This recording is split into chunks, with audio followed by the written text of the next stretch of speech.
and he works at like a catering staging company, kind of like Court or Yeah. Peterson, loading AV equipment and furniture and stuff like that. And then he works at this music studio.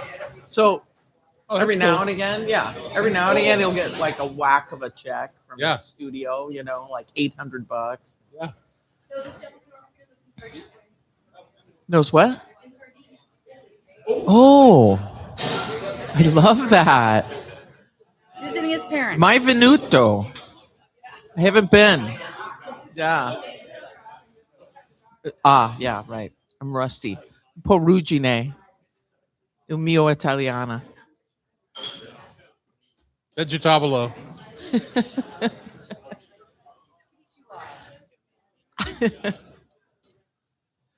Devay, you ready to go? Are we on YouTube? Okay.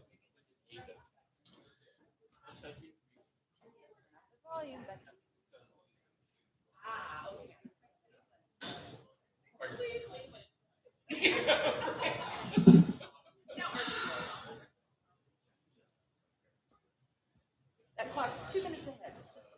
If you care. That's the It's ready. Meantime, right there. Yeah.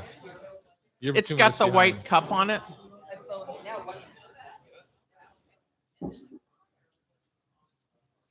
How's everyone this morning? Sounds like a lively bunch. Taylor's back there. She's on social today. If you want to get your point across, just wave to Taylor. Devay is on technical. Becky's in the producer chair. Bridget's in the co-host chair. And I'm Tom. This guy's sitting way over there all by themselves. I don't like that. You guys think about taking a shower once in a while? Tom.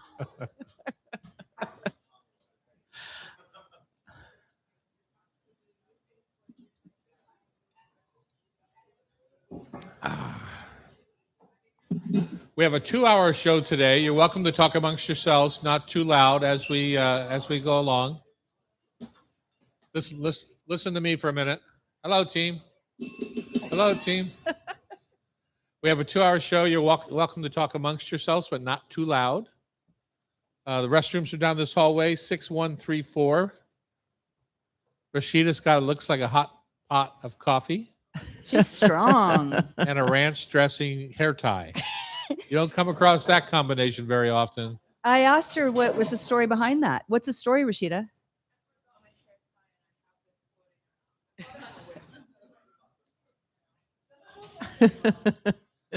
Rashida, are you a pizza ranch dressing dipper? Wait, what? It's one of the most horrible things my daughter learned at college. She dips dipping pizza in ranch. They had a slice shop there. It was $1.50 included a slice and a pop, and it was literally 25 cents more for a ranch dressing. It was worth it. Oh, I mean, I like ranch dressing, homemade ranch dressing, but pizza? Yeah, that's what they do. Whoa, you know that's serious. That's college education. That's a college education for you. I don't know, Rashida. You're starting a trend there. You can be like Naomi Osaka with her little baubles on her tennis bag.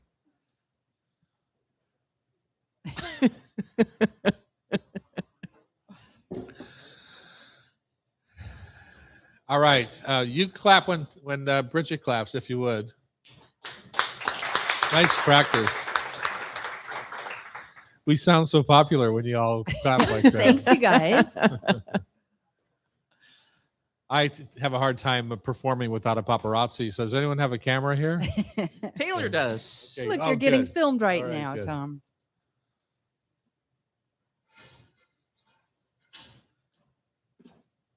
Are we ready? We're ready. You have bated breath because if you do, I don't want any part of it. No, I'm good. Where did that whole bated breath thing? It bothers me. It's like an old English thing. I know. I get it. Doesn't mean it doesn't bother me. It just sounds terrible. Bait a hook and then think about bated breath. And They didn't really brush their teeth much back then. Thank you for that. Let's not bring that up again. That's the bated breath. Welcome to the Hot Stove Society Show on Cairo Radio here at the Hot Stove Studios in downtown Seattle. We're situated on the back side of floor number 2 of the Hotel Andra in downtown Seattle. Beautiful place. Come and do a staycation sometime.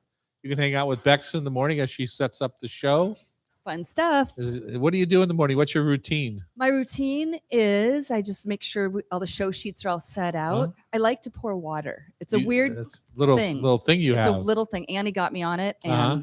it's my little thing. I get here early and She pours you walk in water. this and- beautiful space. I make sure the fireplace is on.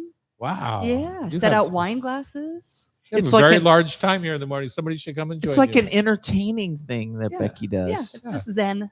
That's what you do. You're That's the what I do. entertaining maven. Mhm. I'm Chef Tom Douglas. We're coming to you from our kitchen studios, as I told you. And we also, when you buy a ticket to this show, which I think are $30, but it comes with a hot breakfast. Everyone's having a little cold yogurt right now with Dahlia Bakery granola.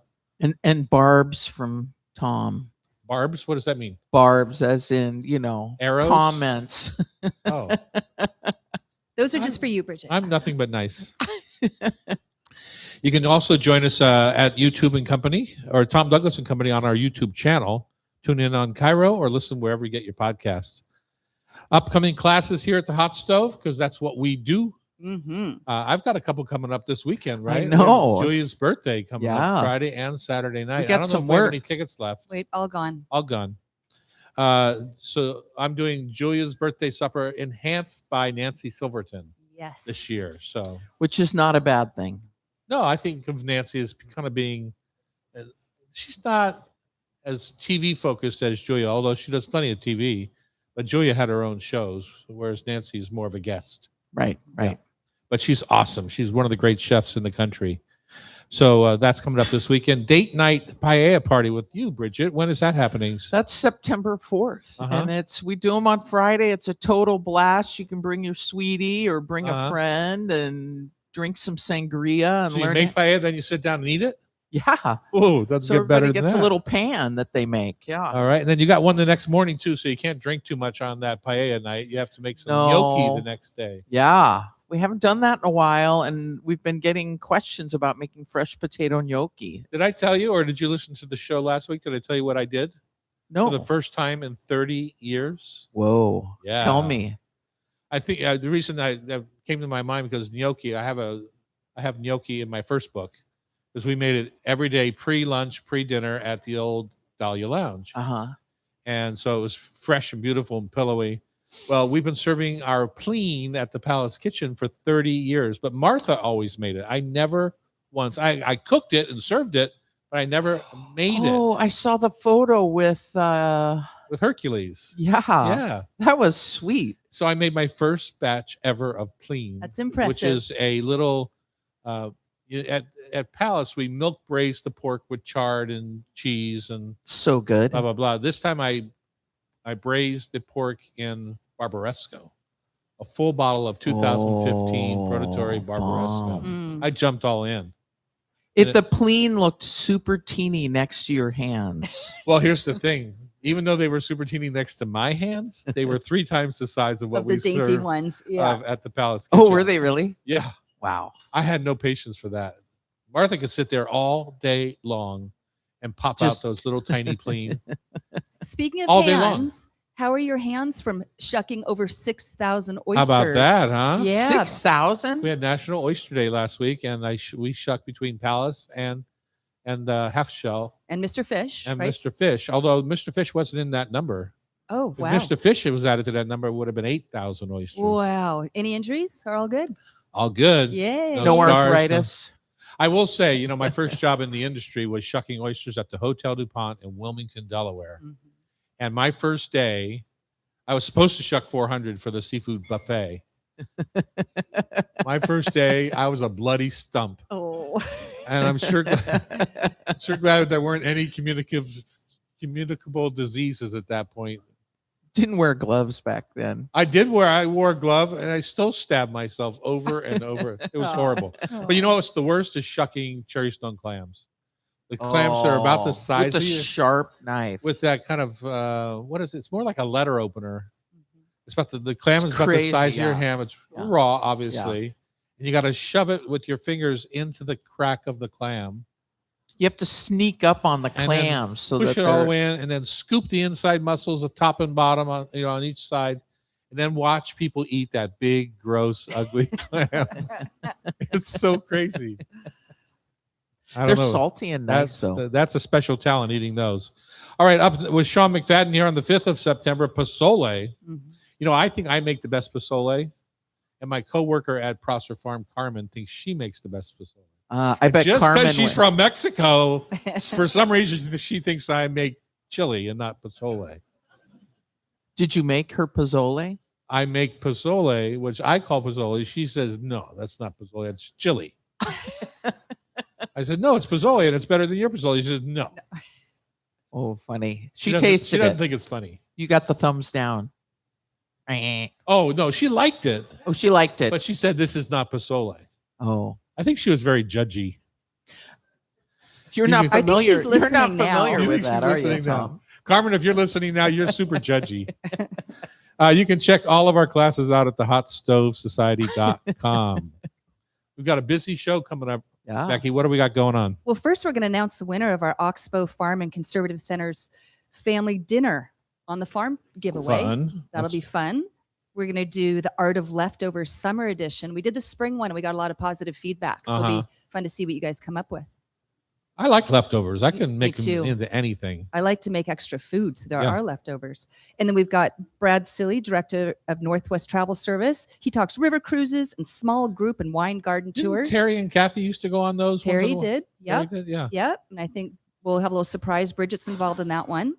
And then we've got sparkling wine with Kenny McMahon, winemaker and owner of Arabilis Wines in Amity, Good Oregon. job getting that name down. Yeah, thank you. I saw him walk in with a magnum of bubbles. It's right there in the fridge. Yeah. Waiting to pop open. Black, blue, and wild, making the most out of summer berries. This is the most fun time to walk through, say, Shoreline Central or Met Market, and they just have these incredible displays of berries and peaches and I mean every berry, right? Yeah. Black cap raspberries, currants, Marion. gooseberries, Marion Yeah. berries. It's amazing. We only get this for about 4 weeks a year. And you know what drives me bananas? What? Speaking of fruit, Oh, I know. I you know, Yeah. you know what? You see all those Oh. clamshells? You see all Oh. those clamshells from Driscoll's Driscoll. in California in the middle of this season that we have right now. It makes you And angry. I see them in carts all over. And of course, Driscoll's, being the behemoth that they are out there doing 2-for-1s and stuff like trying to shut out our local berries. So be strong, be brave. Maybe it costs $1 more, but buy Do it. local, buy Yeah. local berries. Yeah. Support your local agriculture. You can buy Driscoll's all winter long. You don't need them now, right? I hear you. Okay, do you? Yes. That's the real question. Uh-huh. Morning grill, evening chill. I love this segment because I do this all the time. Me too. Yeah. And you know what? I even do it sometimes the day before. If I got a Ah. fire going, I'll get the next day's meal That makes kind of sense. set up. So Asian flavors with tak konimoi. Kaminoe. There you go. There we go. I knew that one. Founder and owner of Mixed Pantry right here, right? It's our neighbor. Mhm. I've never been in. It's our neighbor. It's Let's time. make a Let's radio go after the show, show. Yeah. trek. And of course, we're going to wrap up today's show with food for thought, tasty trivia, Love that. which I feel like I'm going to win today. You know Okay. why? Why? Because I'm only on my first cup of coffee. When I have too much coffee, I think too fast. So You think too fast? So Bridget's going to bring you another cup of coffee before the end of the show. Richard, what's your taste of the week? Oh, okay. I have a couple, and I'll be really fast. We were up in the San Juans this past week. It was beautiful, but we had a side trip because we had to drop off our trailer. We ended up in Edison. Doesn't sound fast. We ended up in Edison. The only thing open was Bread Farm. Have you ever been there? No. Bakery. Oh my God. It's all local flour, Karen Springs, but they grind their own flour there every morning for their production. And I had the most amazing blueberry Danish. And the crust on it was dark and golden brown and flaky and crunchy. And they had this vanilla pastry cream that was super soft and this massive pile of blueberries on Probably top. local. The Bo Edison blueberries. Yeah. Probably Yeah. right there. And it Yeah. was crazy because I go, Chris, I'm just, it's all flour. I can't eat it. I go, I'm just going to have a bite. We got this box full of 6 pastries. That blueberry pastry was Yeah. gone so fast. Yeah, you're just like those folks who come into our restaurant that are gluten free the entire meal. We make special stuff. Oh, I was all meal long. bloated and Gluten congested. free, gluten free, gluten free. Oh, but I'm going to have the coconut cream pie for dessert. Like, I thought you were gluten free. Well, you know, That's classic. It You is. work hard to It not hurt happens someone. all the time. I bet. my What? taste of the week is the saddest thing I've done in quite a while. You mentioned the plane. I was going over to the farm to help Jackie with Loretta and Ben were leaving for the weekend, so I take care of the 3 grandchildren because that's the kind of guy I am. But I know she loves clam pasta, and of course the kids don't eat much of anything except pizza and pasta. Buttery noodles. Anyway, I make the clam pasta. I only have 2 kinds of bucatini. So I put the one kind, which I know I've used in the past, into the pot because it looks to me harder, firmer. It's going to take longer to cook. Then I put the lighter bucatini into the pot after about 5 minutes so that they come up at the same time. This sounds bad. Oh my God. Beautiful clams, reduced sans serre, Ooh. just tons of crispy bacon, garlicky breadcrumbs. Against Jackie's will, I put Parmesan cheese in with seafood. You know, that's an Italian thing you're not supposed to do. Tough noogies. I like it. And then I go to taste the pasta. It's not done yet. So sit there, wait, pull it out. Pasta's done. Put it in with the clams, the sauce, beautiful. Taste it. Lemon, squeeze lemon. A couple of clams aren't quite open yet. So I just put a lid on it for a second. I mean, literally 30 seconds. Open it up. The pasta is disintegrated. Oh, bummer. We had pasta mush. Aw. How can this happen to You somebody had- who's been you had cooking too much- professionally for 50 years? Well, The clams were delicious. It makes us feel better. So I appreciate you sharing that. The only people that liked it, I threw mine away. The kids like the old. Mush. Mushy What pasta. are the overcooked Italian noodles called? You know, al dente is undercooked. Yeah. Schifezza. Oh my God! Schifezza. Whatever he just said, whatever he just said, that's what it was. Throw away is what. Basura is what Oh, the. that's sad. Oh my God! Just wanted you to know. Just want to come clean on that one. That's nice, Tom. That's My nice. taste of the week was nothing like it should have been. On Cairo Radio, it's the Hot Stove Society Show, 97.3 FM. It's a sad song. Scotta. Scotta. Yeah, La that's what it Posta is. Scotta. E Scotta. Yeah. Matty, our Italian, their Italian au pair, told me when she was, I was explaining I overcooked the pasta. She says, "Scotta, scotta." Like, shut up! You're 21. You can't talk to me that way. You're in my house.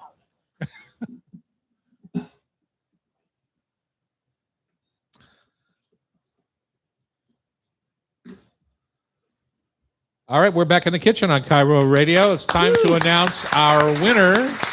I don't think I announced who's on my co-host mic today. That's the velvet tone of Bridget Charters. It's all the Sitting laughing. in the co-host chair. She's one Thank of the you, Tom. instructors here at the Hot Stove Society. Has been a regular co-host for quite a while now. Yeah, Okay, Bex, we have a winner. we do. So we had Oxbow Farm and Conservation Center generously donated 2 tickets, which is a $500 value, for their family dinner on the farm event on Saturday, September 19th in Carnation. Listeners answered the question, how do you or would you like to give back to your community, and does food play a role? We had some great inspiring stories. We drew the name this morning so that we could read her story. All right. And I'm excited about it. So congratulations, Lori in Des Moines. You and your date are going to the event. Okay, so here's her story. For years, my husband and I have organized community food drives. Every year, our goal was the same: fill the food bank shelves before Thanksgiving so families could gather around a table with dignity and a full meal. But it's the smaller everyday moments that mean just as much. Our garden and our neighbors' gardens have become a community pantry. We share extra fruits and vegetables with one another, and whatever remains is donated to the local food bank. One of my favorite traditions is us younger members harvest gardens for our elderly neighbors who can no longer do it themselves. They still get to enjoy tomatoes they planted, berries they've nurtured for years, and vegetables grown in their backyards. To me, food is so much more than nourishment. It's connection, it's generosity, it's preserving someone's independence. The strongest communities aren't built around grand gestures. They're built around dinner tables, gardens, garden gates, and neighbors looking out for one another. One of my favorite moments this summer was helping an elderly neighbor harvest his figs growing high in his tree, fruit he could no longer safely reach. I turned those figs into homemade jam and brought the jars back to him and his wife. Moments like that remind me that food has a unique way of bringing people together and strengthening the bonds of a community. Wow. So that was How very fun. beautiful. nice. I didn't read the Wow. whole If thing. she lives near me, she could help me get my figs down too. 'cause There you I'm getting go. old. Okay. Right now, I have to climb on the swing set that I built for the grandbabies and And you're reach tall. over. Yeah, that's Yeah. dangerous. Okay. Anyways, congratulations, Lori. Thanks for writing that in. We appreciate That's you. amazing. All right, Yeah. 2 tickets. Let us know, Lori, how the dinner was and how much Yeah. fun you had, or Yeah. what. If you didn't have fun, don't let us know. All right, the art of leftovers. So to me, there's 2 things going on here. Okay. One is, do you purposely make enough to have a leftover? Which is what It you were kind of, depends. kind Yeah. of what you were saying. And 2 is, do you have to eat the leftover in the way it was intended the first time you had it? So, for example, let's say you had pork tenderloin with ruby chard, and the chard's crazy in the garden right now. I always like to cook extra to pop in the freezer, so it's like, because I love spinach or sauteed chard. So, but now I've got extra chard and I want to use it up. Can the chard become a goat cheese and chard omelet where chard becomes the star rather than the side dish? Mm. So when I'm cooking greens like that, I always cook extra, but lots of ways to kind of utilize that. Yeah, I agree. I mean, chard I hang on to, and I know you don't like them, but beets, like when I cook beets, I'll cook enough for dinner, but I'll do an extra 4 Yeah. because I love them cold, diced up, Oh. so good. Over some cottage cheese? Over some cottage cheese, maybe. But yeah, I mean, any of those, but like green beans, they don't travel. No, they don't freeze very well either. Like a cooked green bean in a soup, like a minestrone. No. Of But all she- the vegetables in there, they get kind of weird. Yeah, they get kind of spongy Yeah. and just unpleasant. But I like leftover salad. If the salad hasn't been overdressed, like I always go for that. I forgot to grab it this morning. I had some leftover salad in the fridge with beets, Tom, Oh.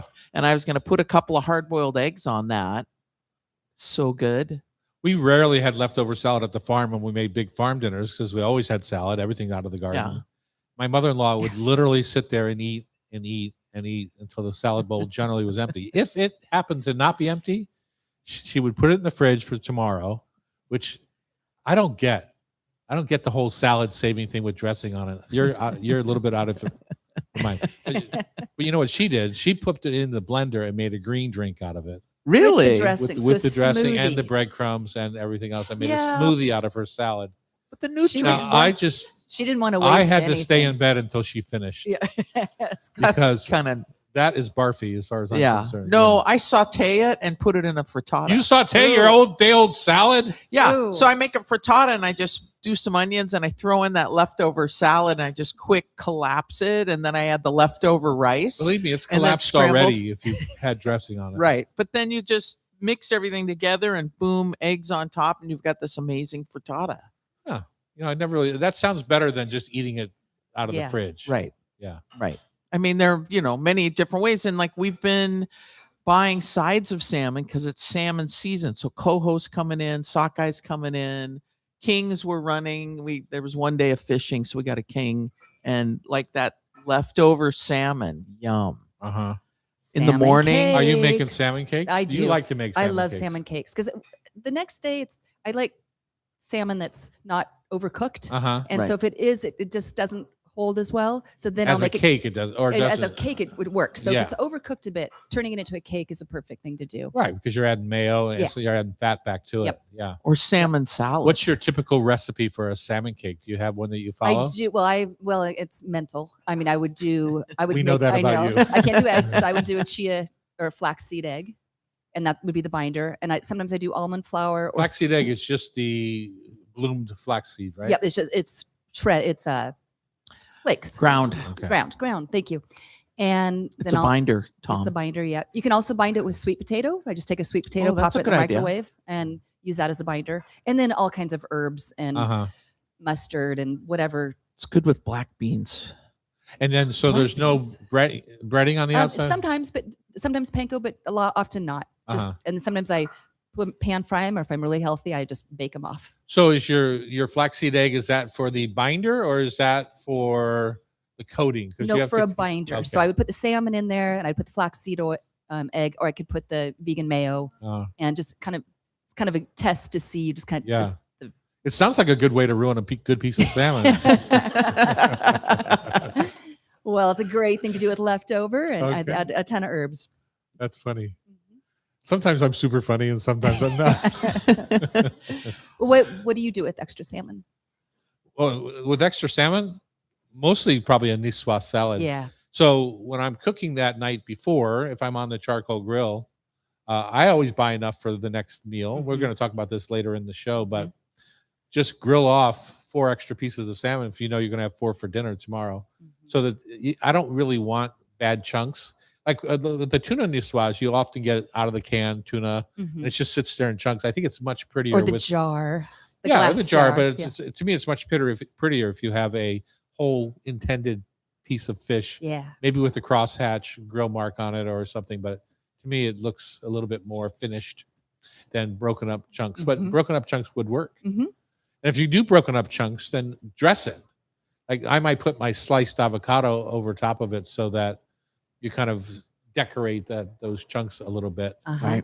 and then dress over top of Ooh, that. So. sounds good. You see that in sushi rolls all the time with avocado layered over top, or eel, or anything.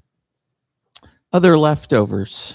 Yes. So the other day opened a watermelon. It's like, what the heck am I going to do with all this watermelon? It's so good.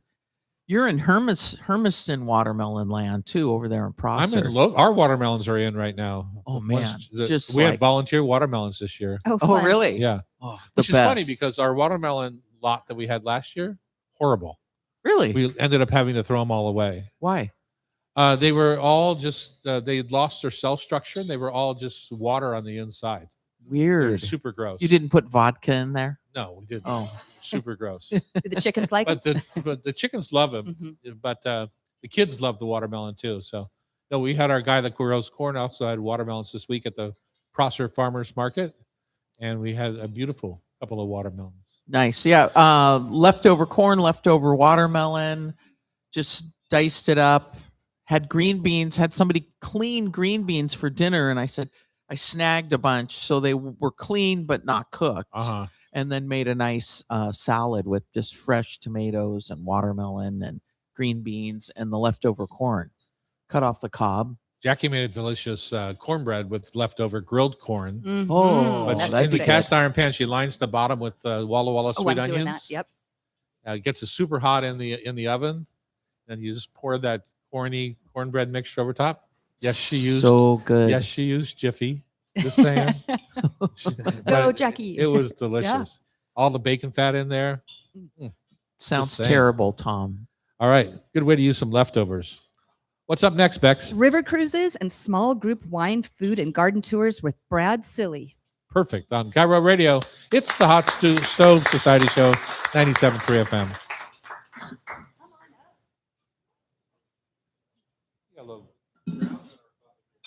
Uh-oh. That first batch. You got the first cup. Perfect.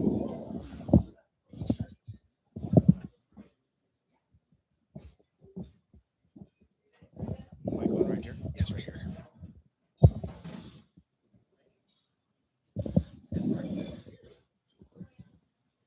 Part of our radio show yet? Hi, Brad. Okay.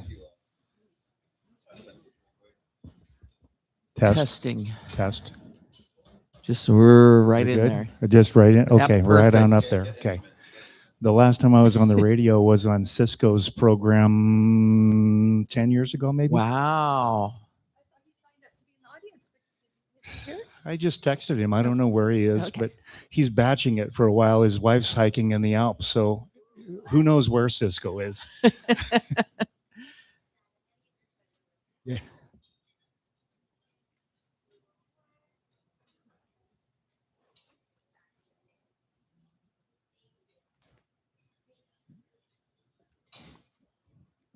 I know I've been thinking about you with the river levels low in Europe. Oh, ships aren't ships aren't traveling right now. Yeah. It's a huge problem. So ships are running aground, not ours, but others. Right. So Not Yeah. ours. crazy. Yeah. May Yeah. is a good time to go. Yeah, Right. it is time of year. That's why we always go May. Oh, really? May is the ideal month. You can't beat May for river cruises. So not Things too kinda high, warm not too up. low. Yeah. Okay, we're back here in the kitchen. We're having a good time today. Everyone just got their breakfast. I'm Tom Douglas. And I'm Bridget Charters. People are having a little chorizo sausage this morning. Some what we talked about earlier, some ruby chard. Mhm. You know that ruby chard, we take the red stem out of it, Best trick. have the leaves separate. We cook the stems first, And they're chopped up. and little they're bits. chopped up Yeah. generally, and then we pop in the greens on top of that. So to finish them off at the same time. And then also there's a Spanish tortilla, which is, Bridget, you make the best one of those that I've had. So it's a couple of different ways you can do it, but you could take potatoes, dice them up, or slice them. They get cooked a little bit, and then you make a frittata. There you go. Perfect. All right. Who's in our guest chair, Bex? Brad Silly, director of Northwest Travel Service, leading river cruises and small group and wine garden tours since 1984. Holy Yeah. smokes, you're It's old. amazing. 1984. From Wow. hitchhiking across the United States at 15 to something like that. Yeah, I didn't know I shared that information. I guess I did. So yeah, that was the start of my She my takes travel notes. career. So yeah. Today I'm here to share a river cruise program we've got going for next May, which I've done. This will be the 6th time I've chartered a ship on the Rhone River, which for me is the best river cruise in all of Europe. So it's a 7-night program going May 20th of next year. We start in Lyon. We take a day and go up to Beaune for Burgundy wines, and then on down we have we chartered the entire ship, so it's with AMA Waterways, 152 passenger vessel called the AMA Christina, and it's a wonderful ship. It's got a swim up bar pool on the top deck, which I don't know if we'll be in it in May, but Could be you raining. just never know. 152 passengers, all coming from the Pacific Northwest largely. So it's very much a local project. 3 Northwest winemakers coming with us on the ship, as well as Chef Bridget coming on board. Woohoo. So Wow, Bridget. Um, I So know, Tom. You're filling big shoes. Terry I know. Rotoro's That's what I shoes. said. I the initially chef said, in the chapeau. You're taking his spot. I know. I was like, but it's a different deal. What I got? you I know he's no longer with us. That's I why know. you don't I have to worry about it. initially said no Uh-huh. because come on, it's Terry, right? Yeah. You know.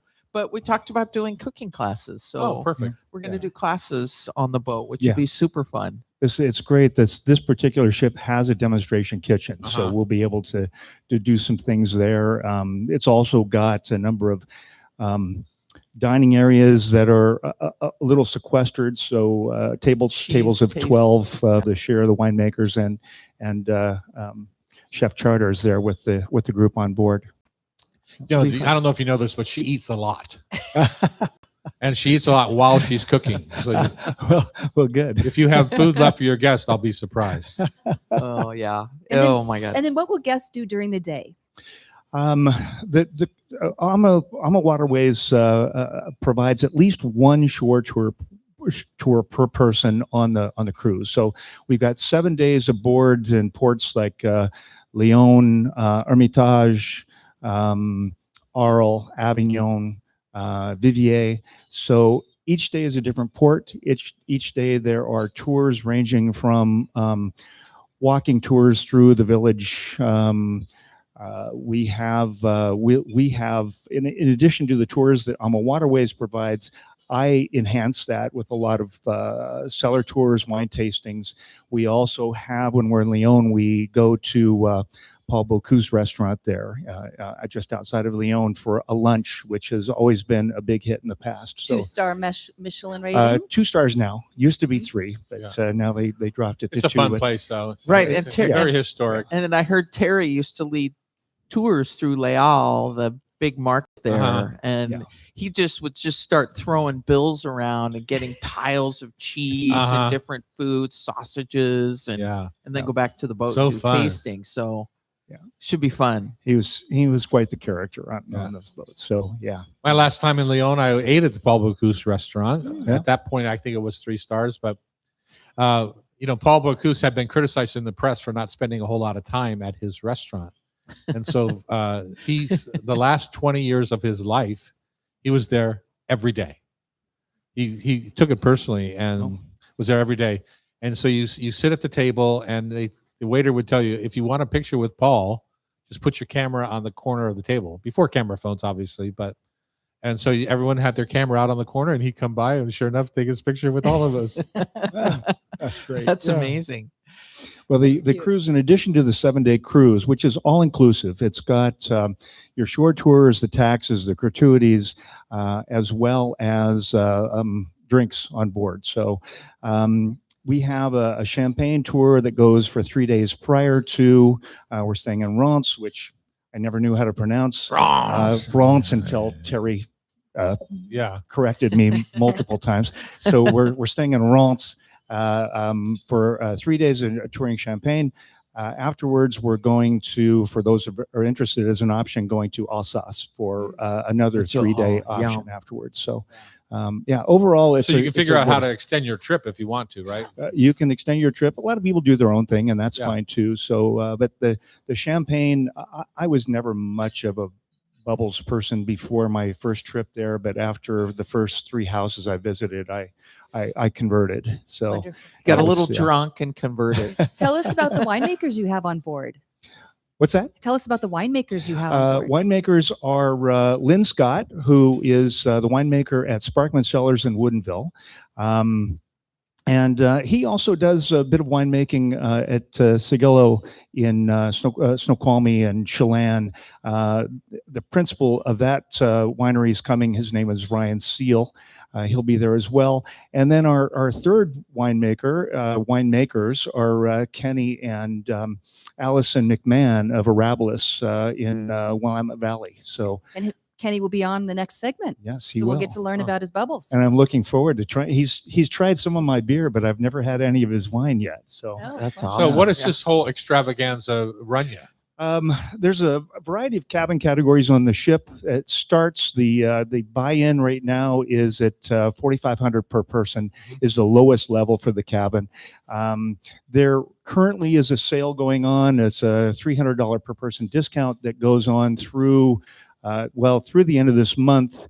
And I also have a website, my nwtravel.com, where people can get more information, register, and I'm also planning to have a Zoom call, which is already posted to my website for 5 o'clock on Wednesday, August 19th, for a Q&A session and more details if anybody wants them. And it's nwtravel.com. nwtravel.com, yes. Yeah. But Right. you, and then other tours you do. I know you're with Cisco. You're doing garden tours. Those sound amazing. I've been lucky enough to work with Cisco now for 25 plus years. That's amazing. We've been to South Africa, to all over Europe, Asia, Australia, New Zealand. It's been wonderful. It's still trying to talk him into doing a couple more English tours. I just got back from 2 different tours in England with him in July. So really That's fun fun. time. And the wineries, the wine tours are great too. I spent 2 different tours in New Zealand back to back in January, February. Going to Chile and Argentina for next January, February. And I have a And tour you do going. Piemonte too, Yeah, right? Piemonte is Mom's favorite. late September this year, and I just added 2 more dates for that. I was able to get some more room at this 7-bedroom villa that I have near Asti. Wow. Yeah. It's so beautiful there. That's So Tom's Bridget, you're the time that I have to cover for you while you're gone is May 20th to the 27th. Exactly. So typically that would be 1 day of work for you. Now that I'm like semi-retired. No. It depends. It depends on whether or not we're busy. But Yeah, I understand. So I'm happy to cover for you.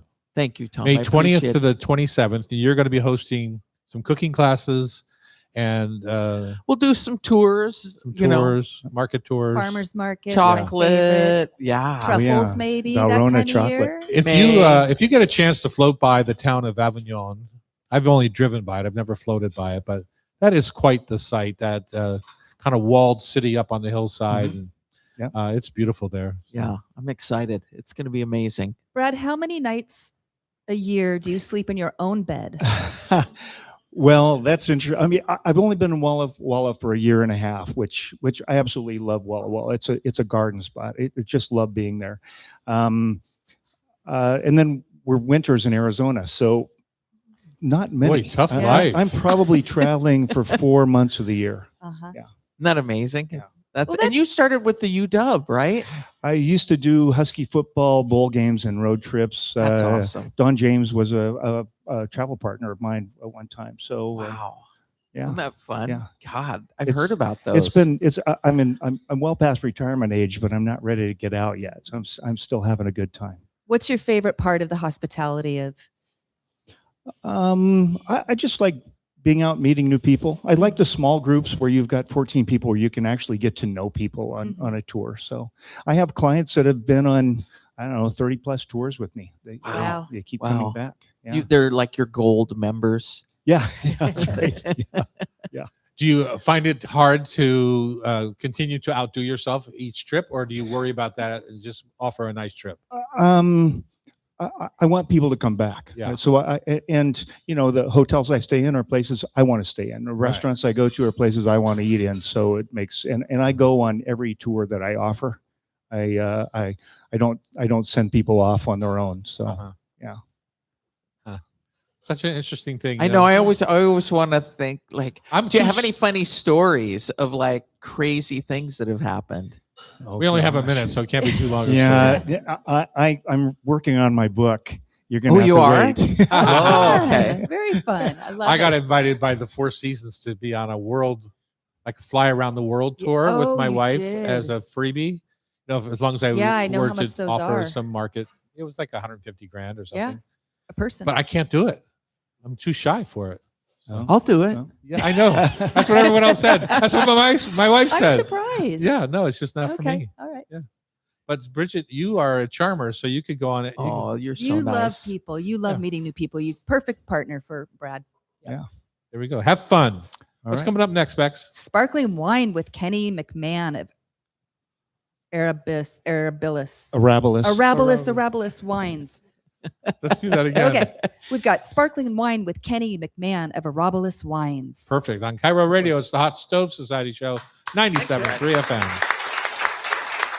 Sorry, Kenny. I practiced. I had No. you do it because I didn't want to take it on.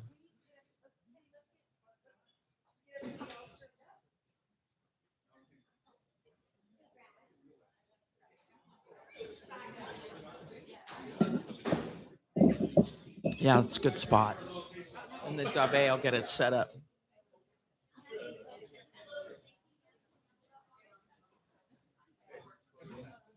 Oh yeah. Let's get Tom back.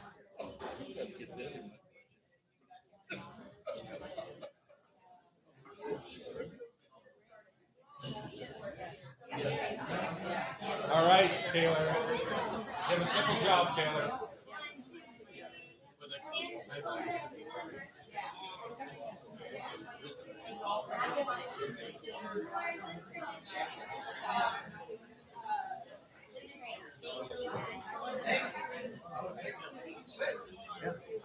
And this airs Sunday.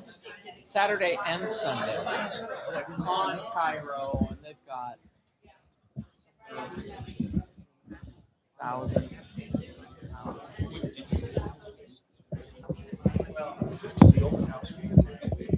Kenny, is the wine glut hitting you guys also? The wine glut? Right, and my friend it- Janet. Oh, good. Want to go? Another friend, Yeah. Terry. I was just drinking some basic Negotiant red Burgundy last night by the glass, and so delicious. And I know that they're getting hit hard. So Okay. It's everywhere. Like, especially some people are ripping out vineyards. yeah, But yeah. Test. Yeah. I And you want to be mean, really, Kenny, you want a to lot be of- really close. Oh yeah, really. Really Yeah, close. don't back And then away. when you see us do that, it just means 2 minutes, not Yeah. peace, and then 1 minute. Yeah. Okay. Yeah. I mean, everywhere is getting hit. I mean, some farmers are reconsidering like the retirement Their project. life. Yeah. I have friends who have their winery for sale, and they've had it for sale for a year and a half now, Oh, and Kay and Clay. not one nibble. Yeah. Really? Oh, darn. Yeah. And you're a second new father. You've got a little 3-month-old. I have a 3-month-old. Yeah. So we're barely sleeping. Are you going to take the baby with you on the cruise? We'll see. Okay. We'll see about that. But yeah. See how he please. turns out? Yeah. We're back here in the kitchen on Cairo, staying right on time with our taping here today. Kenny McMahon is winemaker and owner of Arabolis Wines in Amity, Oregon. More known for Pinot Noir than sparkling wine, but you make sparkling wine. We do, and we focus on it. So Yeah. it's funny. We chose a brand name that no one speaks anymore. So it's all Latin. So Arabolis is the Latin word literally for farmable land. Uh-huh. So it's aspirational for who we partner with and how they farm. And so everything's organic plus. But yeah, we focus on sparkling wine. It's my wife and I, Allison, and we met in grad school at Washington State University. And she was studying red wine for her PhD, Uh-huh. and I was studying sparkling wine for mine. So we had some good times in grad school. I bet you did. So I don't know if you could Tasting just a lot of you can't wine. see him, but Yeah. his eyes just rolled back in his head. Yeah. yes. So, Well, typically, there's 3 main grapes of Champagne from the Champagne region. What are the main grapes for you that you use? Same thing? same thing. Yeah. Chardonnay heavy, followed by Pinot Noir. Mhm. And then just a whisper of Pinot Meunier. And then actually what's in your glass is Pinot Blanc. Huh. So it's still a Blanc de Blanc. But yeah, we love those 4 as the main ones. Chardonnay, of course. It's the Grand Cru, Cote de Blanc, and Champagne. Delicious. Yeah. So good. Love and it. you've got a huge passion for bubbles in particular, right? I'm borderline obsessed. I mean, it is definitely a passion, not beyond a project. I mean, Allison always asks, like, what are you looking at on your phone? What are you reading about? And I'm like, what do you think? So it's usually dreaming up what the vineyard could look like someday, or what new project we could do in the winery, or what champagne producers coming out. So it's an obsession. And what was your process? Because champagne takes longer to bring to market, right? You started first with We started first with still wine Okay. because of the cash flow. So yeah, it's very capital intensive, and we follow the same champagne process. We own our own equipment. We do everything in house. That was super important for us when we wrote the business plan. And so end to end, we control everything because that's important for quality. Same with champagne. Those producers do everything in house as much as they can. That's why the grower champagnes are so popular right now. And who are our closest friends when we go to Champagne? Was it friends and family that got you guys started? Because it's a lot of equipment. I mean, how many years literally do you have to wait before your first vintage is sellable? So minimum for us is 3 years. 3 We years, set yeah. the quality standard for us is 3 years. And So if you're making 10,000 bottles a year, I don't know how much you're making, but if you are, that Yeah. means you got 30,000 bottles of cash sitting in your cellar, and I not making money. yes, well, I treat it like my bond market. That's my retirement sitting Oh, okay. in Tourage, great. right? So, you know, that's the best thing about sparkling wine is you can answer on demand, and why we have the equipment, because we can Tourage on demand, we can riddle on demand, we can disgorge on demand. wait. What are those terms? Oh yeah, we're gonna do all the ages in French, and yeah, so Okay. no, it's all the different processes. So yeah, you have to make wine, bottle it. Every fermentation happens in the bottle, every individual bottle. That's why they're so heavy, and Yeah. the caps of the corks are wired down. Ah. Yeah. Yep. So And then as they riddle, which is that little turning process at They have an to- angle, Disgorge. well, you have to riddle first and get all that sediment to come down to the neck, and then they freeze it and freeze pop it and hit it with a little dosage. Yep. Everything. So it's like that whole process, you know, you're making a wine 3 times. Yeah. And so that's the kind of sparkling wine's so technical. Mhm. And going back to family and friends, right? Like this is just my wife and I. Like day jobs are pumping all of our salaries into this to keep it going. And you know, for us, wine wasn't part of the table. I grew up in Kentucky. Kentucky is bourbon country. Mhm. Allison, my wife, she was on West Coast, and so there was a lot of influence here. But when we're food scientists by trade, and it was interesting because nobody was doing sparkling wine in the Northwest. I mean, St. Michel is huge, and Argyle had it for definitely. quite a long time. Yeah. So, but when you started looking at the grower producers, there was a very small number, right. And so that's, Willamette Valley being Pinot country, Chardonnay too. Those are the king and queen down there, and that's where we locked our eyes on. So there's other places that do this sort of thing. The Chandon out of California, been doing it for a million years. How do you market yourself? It's a very busy marketplace. It is very crowded. Yeah, I mean, it's like why I just pulled my barbecue sauce off the market. I have an 18-ounce jar for $12, and Stubbs is out there at $2.99 for 2 jars at Costco. It's you can't compete sometimes. How do you, as a small producer, compete with the big boys? It's a great question. I think for us, it's all about the craft. And you talk about buy local. I mean, it's the same thing. We make really, really great sparkling wine in the Pacific Northwest, and the Willamette Valley is growing really, really quickly. And especially in this area that we are in near Amity, Oregon. So we source a lot of our fruit from the Eole Amity Hills. And there's a very small depression in the Coast Range Mountains that allows a lot of this cold air. So the wines are very fresh. They're very elegant. And so it's all about the quality. For us, we hold ourselves to the Champagne standard. Not many people do, but it's hard. Yeah. And for Arabilis, we keep our cuvee cut separate from the tie and the second tie and the very, very hard press. Because the quality matters, and you can sense that in the wine, from the smell to the taste, the bubble size, everything. That's what I'm loving about it personally. I love the small bubbles. It's just not a pop your head off kind of bubble that you get oftentimes with inexpensive champagne or sparkling wine, I should say, or even fresh out of champagne. It's too bubbly for me sometimes. Yeah, I see your glass is almost empty. So, Funny how that is. The other thing I love that you brought us was a Magnum. And I think if you're going to store champagne, if you're going to age it in your own cellar, Magnums are the way to go. Magnums are fun. We had a party a couple weeks ago, and I opened up a 3-liter. So that was even more of a shindig, that event. So, big bottles matter. I mean, it's the same reason how we ferment our wine. We use big barrels, Puncheons demi-muid. So they're 600 liter and 500 liter. And it's all about how much contact it has with the surrounding environment. So bigger bottles, it ages much more gracefully. Yeah, it does. And it's much to know.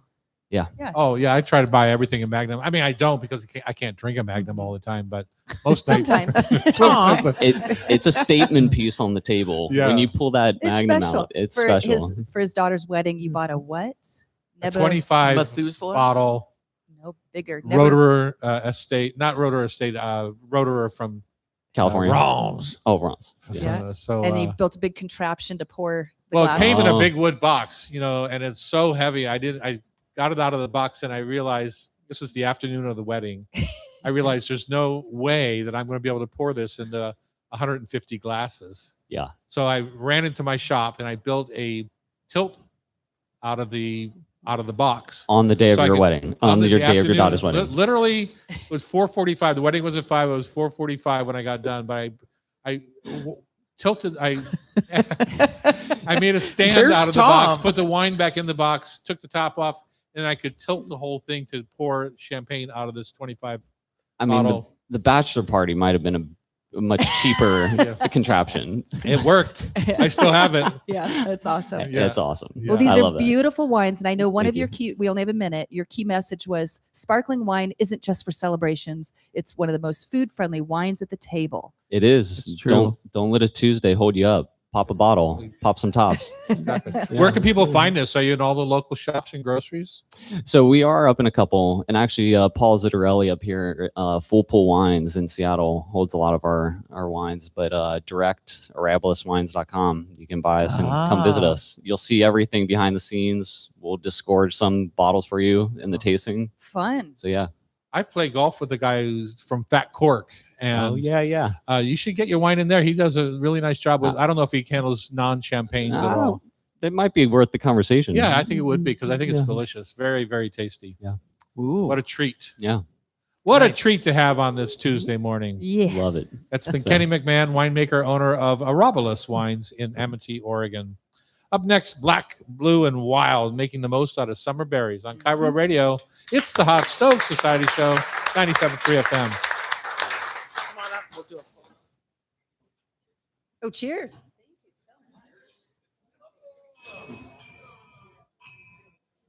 We can do that back here, Bex. Come. Yeah.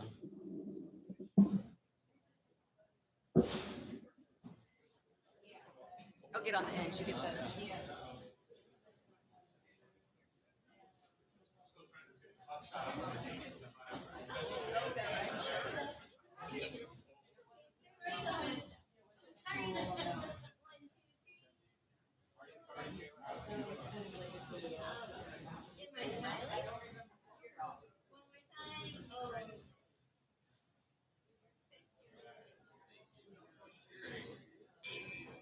Work.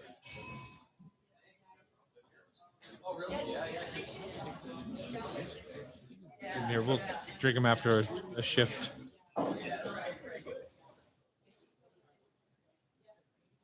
I think we need bubbles at 9 every Tuesday.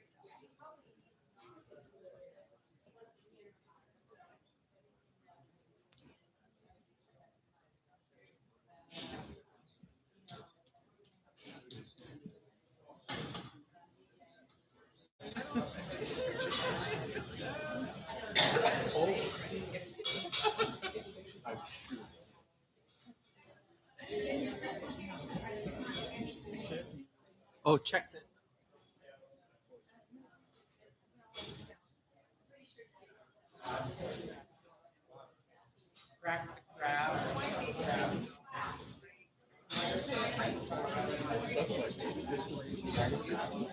Looks delicious.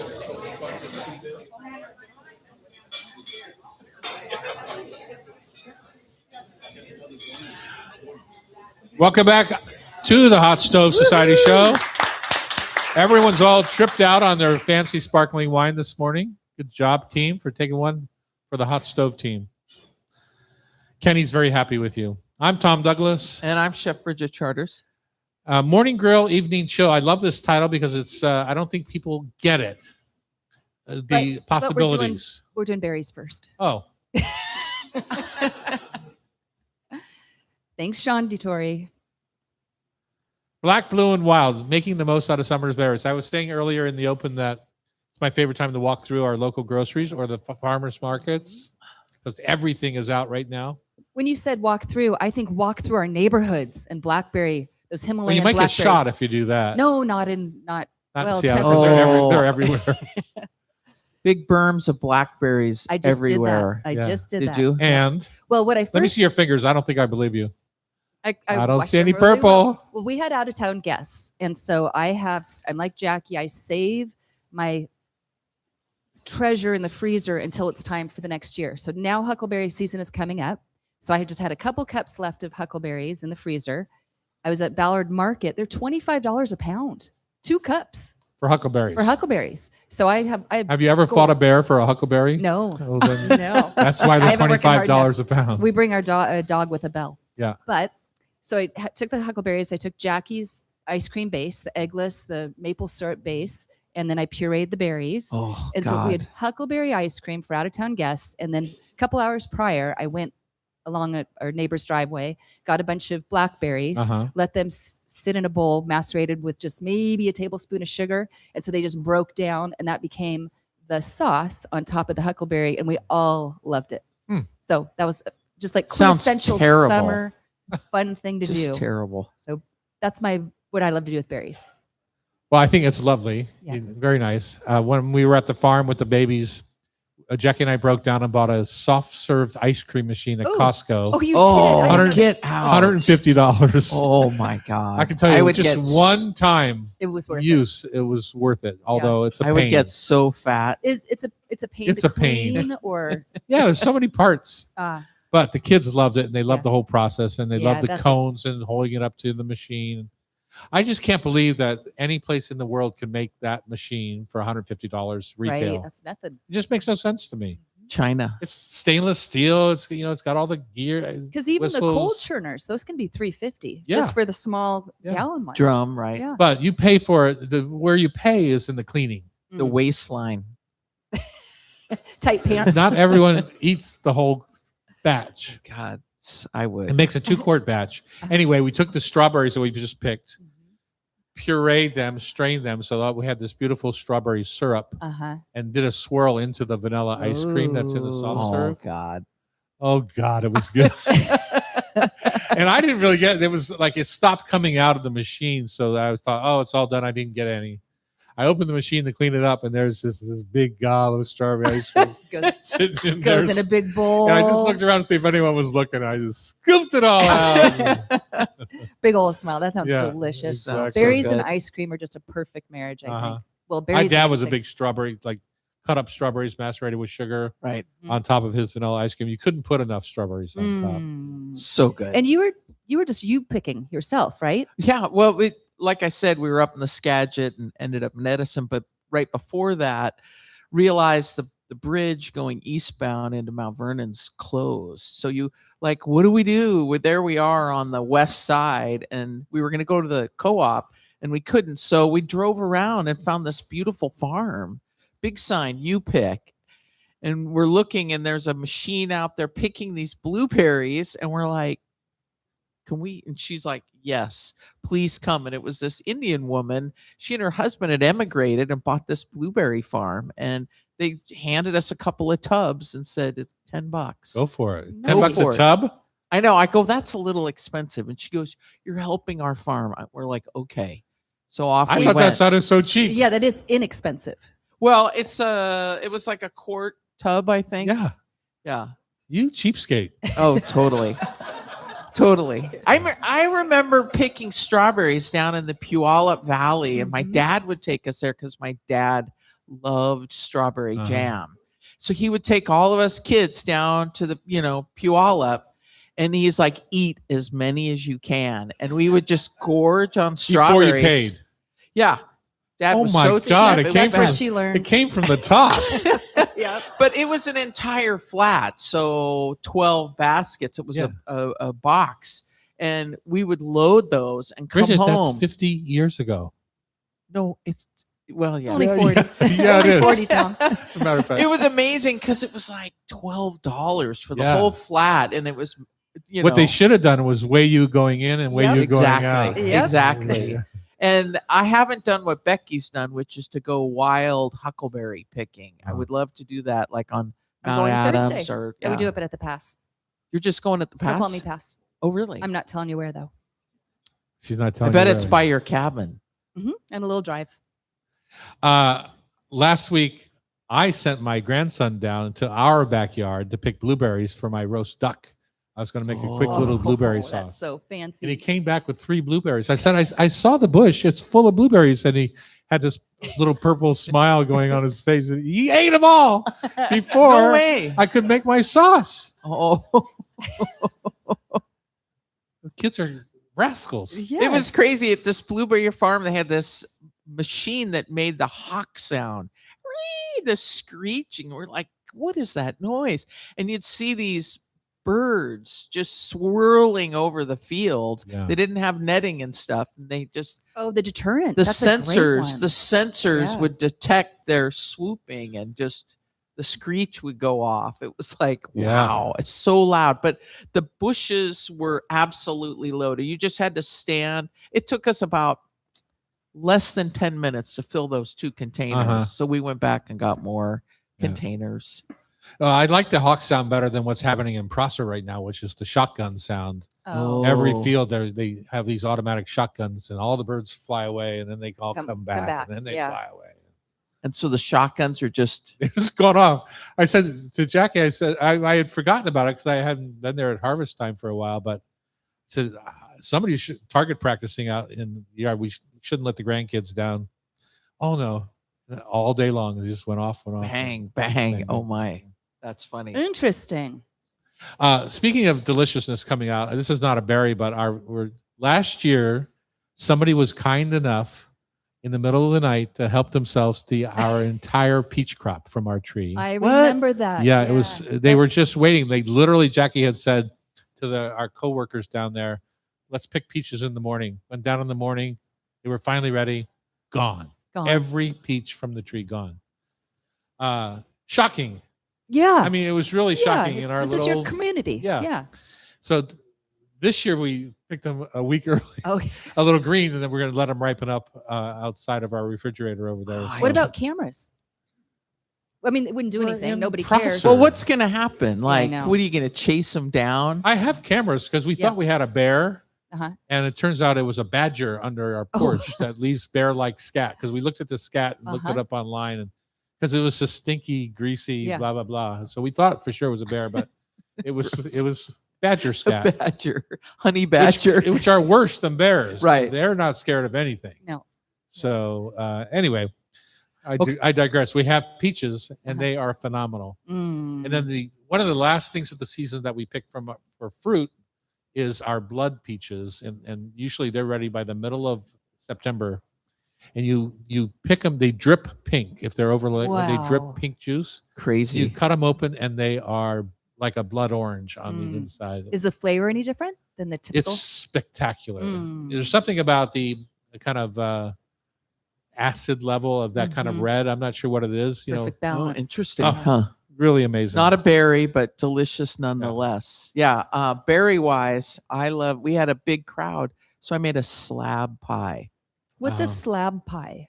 I saw it in the Tartine Bakery book, and it is you make a double batch of dough. So it's 5 cups of flour, it's 2 cups of butter, and you make basically kind of a blitz puff where everything's mixed together, and you're mixing the flour and butter in the mixer to get nice big pieces, and then you add your liquid and press it all together, and then you roll it out into a half sheet pan, Uh-huh.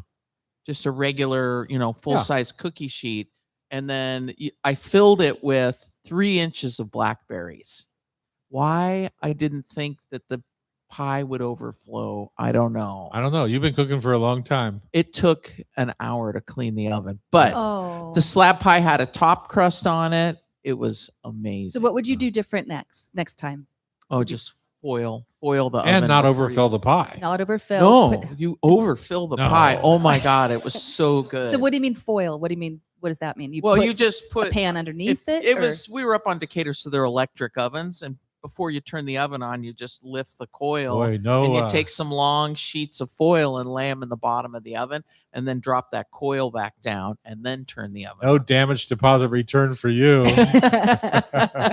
But the slab pie was amazing because we were able to eat it the next day for breakfast. Oh, that's the best. And the crust had kind of absorbed some of those blackberries. There's on Decatur, there aren't a lot of cars on the island, and there's this place called the Love Truck, and it's an old dump truck that somebody painted with a rainbow design, Wow. and it says love, and it's got Mr. Potato Head driving in the driver's seat, and it's overrun with blackberries, and they're huge. You know what I would like from you next time you co-host? Sure. I was trying this recipe that is brown butter, melted brown butter in my pie dough instead of ice cold butter. Oh, Whole different texture on the crush. I loved it. Went because it makes beautifully like with a short a crust, crumble, right? Yeah, it makes a little bit of a crumble. Okay, what do you want me And, to do? I just want you to try it here and see what you think. Because to Okay. me, when we do our pie classes, it'd be a nice alternative to that classic. You got to keep everything ice cold. Right. Mhm. I Right. think it'd be a nice alternative. Yeah, So let's do it. it's a whole different texture on the crust. I'll pick some blackberries. And then you put that Demura sugar on top, and it kind of melts in your mouth. crackly. Yeah. Yeah. Mm. Really good. Okay, Bex, Morning grill, evening chill. on Cairo Radio, it's the Hot Stove Society Show, 97.3 FM. So Bridget, when you're cooking, is it a community kitchen? Like to other people, or is it just each yours? cabin has its Okay. own. Okay. But some of the cabins are bigger than others. So Yeah. the cabins sleep 10. The big ones do. hmm And that's how many people we had. Nice. No, we had 12 because Nice. Spencer was over in another cabin. Uh-huh. And I was like, "What? I'm not making 2 pies. There's Were the no Del way." Valle there? Huh? Were the Del Valles there? My No, buddies? You know, 45 years ago, Jackie and I went to the ocean and stayed in a cabin down in Grace Harbor, wherever that area is down Yeah. there. And we did the whole cleanup afterwards. And as I'm cleaning, I see that a piece of the carpet twine had got caught in the vacuum and just kind of Yep. unraveled. They tried to charge me for the entire carpet Oh, with my damage no. deposit. Yeah. Never went back. Nope. 40 years. I didn't go back. Still mad about it.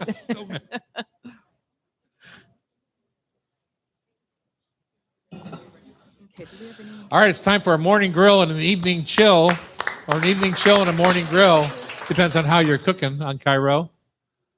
Tell me what your thought is on Bex, because I know how I deal with this all the time. Morning grill, evening chill. Yeah, because right now it's hot out and I love to grill, but I don't want to grill when my guests are coming I don't want to grill See, when I it's love hot. to grill when my at guests night. come. Yeah. Yeah. Well, I just, It's what you it's do. my comfort zone. Yes, it's your Yeah. comfort zone. And you teach people too. They want to Yeah. learn and see what you're doing. I want to have it all done and then I don't want to be sweating outside when No, my heaven guests are there. forbid that you no, sweat. No, I want to have be fun. So cook You're- early so dinner's done before the day heats up is kind of Right. my thinking there. All right. I've done this before with a taco party, but I want to hear Well, how did you do it with the taco party? Because to me, you have to reheat if you're going to put it on tacos. exactly. So Whereas I think you're kind of missing the point. wasting time. No, you're missing the point of morning grill, evening chill. So to me, you should be thinking about a room temperature or colder entree, Mm-hmm. not necessarily tacos. If you're trying to accomplish what Got what it. you said. Got it. Well, which is- I did do it was red peppers, green peppers, onions. So Uh-huh. I grilled all that. Uh-huh. And I decided that most of it was better, more room temperature versus warm. right. So that's kind of what we did. I grilled the corn. I grilled that. I grilled the beef. It was like a Yeah. flank steak, cut that all up. And then, I want to talk a little bit about food safety, putting it in the fridge, bringing it back up. So then when guests were there, I could just pull everything out. Right. How about you, Bridget? So that concept of the morning chill, I agree with you, Tom. I like to grill stuff in the morning. So I grill my eggplant, I grill my veggies, I grill like a spatchcock chicken. So if I'm going Mediterranean, I'm going Italian or something, do a matone chicken and then cool it down and pop it, get it all cut up and into the fridge on a platter ready to go. And the eggplant, I do the big steaks. You've done that before too, Sure. where you cut the big thick steaks of eggplant, and then I make this killer marinade with lemon and oregano and garlic. Smash it all together with white wine vinegar and the extra virgin olive oil, and the eggplant soaks that up. Oh. Platter that up, ready to go. I grill some tomatoes. I get those loaded. Everything's, and then I cook. Well, the grill's kind of done. I'll throw cannellini beans on and let those cook, and then just drain them and have them ready to serve. Leave a little bit of the liquid there and serve the cannellini beans, the eggplant, the chicken, make a salad, boom, done. In my world, I would. I don't like eating cold chicken off the bone, so I would pick that chicken personally. Oh, and make a salad. Oh, just you can garnish the top of that big eggplant platter that you have. Uh-huh. Yeah. I just find it a little bit difficult, like to eat a leg of chicken that's ice cold or cold Right. out of the Well, fridge. I pull it out, Yeah. time and temp, 2 hours, let it, But yeah, I was talking to Liliana that works here at Hot Stove, and she's up in Maple Leaf, kind of up by Northgate, and she's in an apartment with her parents. And I go, "What do you guys do?" And she goes, "Oh, well, we got a grill." And so her mom, does the whole Mexican thing where they fire up the grill in the morning when it's nice and cool, and Uh-huh. they char the meat. She gets the beans going. She cooks the peppers, roasts those, and pulls them, and I was like, "Oh, that's amazing. That's great." She grills the corn, same thing. So all of the components, it's all done in the morning while she's having coffee. Right. And then they pull the shades. It's nice and cool, and they have this great dinner. Huh. You know, Fun. yeah. That's more probably what I'm thinking, like Thai beef salad or, Yeah, Thai beef salad. those would are the be kind of things. perfect. But I like that cut of meat for what you're talking about, which is a boneless, like a flat iron or flank steak, or even a tri-tip that's cut thin. Sometimes tri-tips are cut so thick that they're too tough to eat in a cold situation. But if you can Chewy. slice them nice and thin, makes a big difference. Yeah, or like do a julienne or something like that. Yeah, Annie does that Thai salad. No, Vietnamese. Yeah. Look. But it's a shaken beef. It's a little bit of saute, but still, I mean, it's so hot. You don't want to even eat. Which is so you funny know? to think, it's so hot here at 75 degrees. It's just 105 in Prosser. It's like, right. that's hot. It's relative. Yeah, it is relative. So do you have any tips for home cook planning? Well, to me, I try to cook on my grill. I try to cook 2 meals at a time. Mhm. So if I'm decided tonight we're having a charcoal grilled meal, whether it's barbecue ribs or your spatchcock chicken, whatever it is, I try to think of what my next day is going to look like. Because we have a farm lunch every day for our team. All right. So we Oh. always have a way to kind of move forward with some of our product out of our leftovers on the Mhm. fridge. And we make a delicious little farm lunch. Yeah. That could be anything. Like if we're overrun with eggs, like the other day we got 14 eggs out of the coop, which is Record. it's just double what we would normally get. I might have forgotten to get them out the day before. I'm not sure. That's the truth. Yeah. But anyway, so it's like, yeah, you get overrun with eggs. Next thing you know, you've got a little miso omelet or Mm. something delicious with Frittata some or farm something, greens, yeah. a frittata. But yeah, nothing goes to waste really. No, There's except I will say, there's no sadder feeling than getting up in the morning. You haven't heard the little pitter patter of the grandchildren yet, and you get a little sausage ready, some toast, cut up a watermelon, scramble some eggs, blah blah blah, and just have them look at you as like all the stuff they ate yesterday they hate today. Oh no. What is that? What? So what'd you have to pivot to? Pancakes? Did you show I them a photo? Threw of it them? away. Oh no. I mean, because they all get a plate full, and then they put their snotty little fingers in it. And you're not going to save that. Oh, Do you know what Jackie's favorite kitchen tool at the farm is? No. I bought her 10 years ago or so a vintage Hobart slicer. Oh, the board?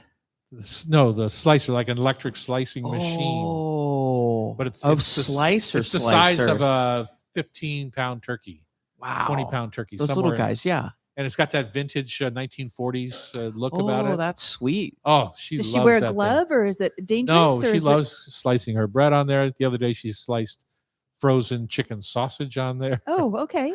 But it made me think about the tri-tip Right. that we talked about. If Oh, you paper thin. paper thin, yeah, you can have it Yeah. all ready to go. Then you put ribbons on your Thai beef salad, marinate over top, lime, fish sauce. That sounds great. So good. chilies. Oh, Yeah. so good. Yeah. So my idea is I love to, like, again, we were up at Decatur. So the thing is, you bring meat, but if you're fishing and you're successful, you don't eat the meat. What percentage of the time is that you're successful?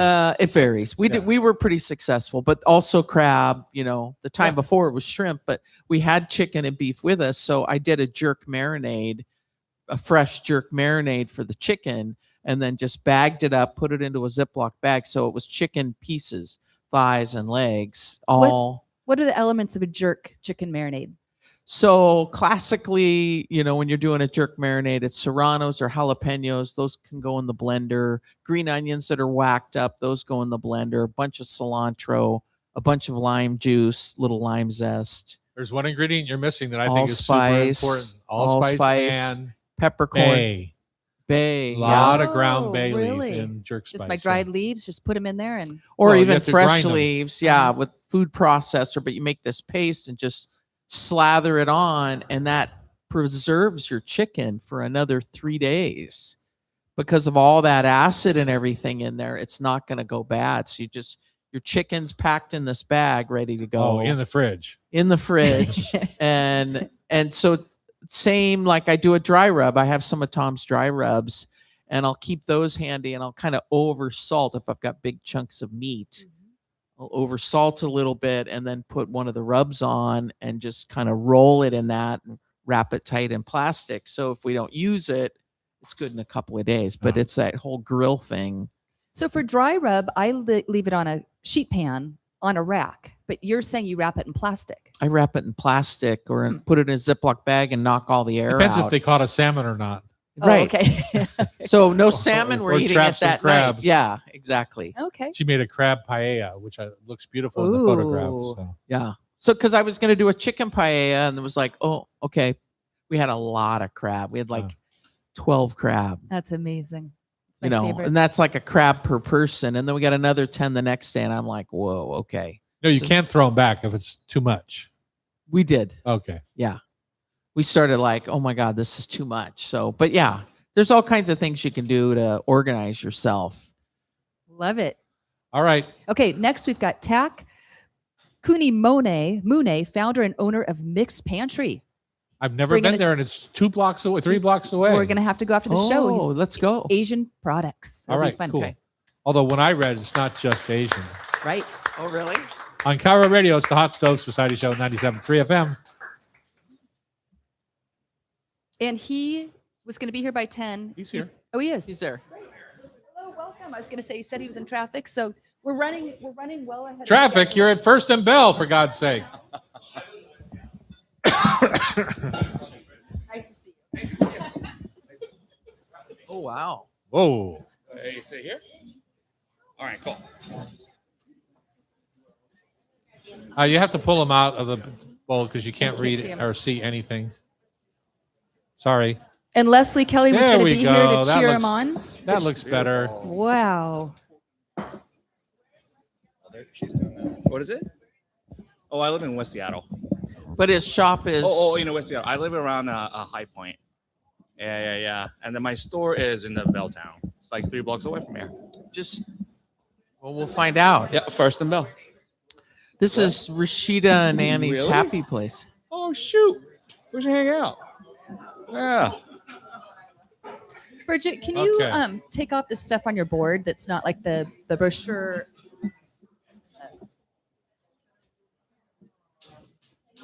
Thank you. How do we say your last name? Kunimune. Kunimune. Yeah. Like the song. What's the song? Kunimune. Sure. Kunimune. It's a old soda maker name from Japan. There's enough up there. Meh. It doesn't matter. Yeah. Thanks for having me, guys. Appreciate you. Yes, that Leslie specifically asked me to bring it out here. And I'm like, yeah, sure. It's great.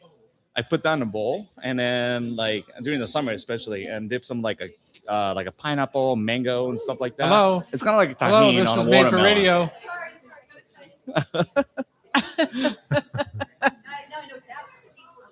Well, if you that's the one you want to promote, put it up front. So there we go. All right. First- Welcome back to the Hot Stove Society Show. Having a good time today. Becky, it looks like you brought a friend. I did. Tak Kunimune, founder and owner of Mixed Pantry neighborhood spot, highlighting Asian and Asian American flavors, thoughtfully curated from AANHPI markets. That's right. Thanks for having me. Makers, yeah. Yeah. Thank you for having me. Wow, you brought, if you're watching my online God. on our YouTube channel, you can see all the different things that he's brought today.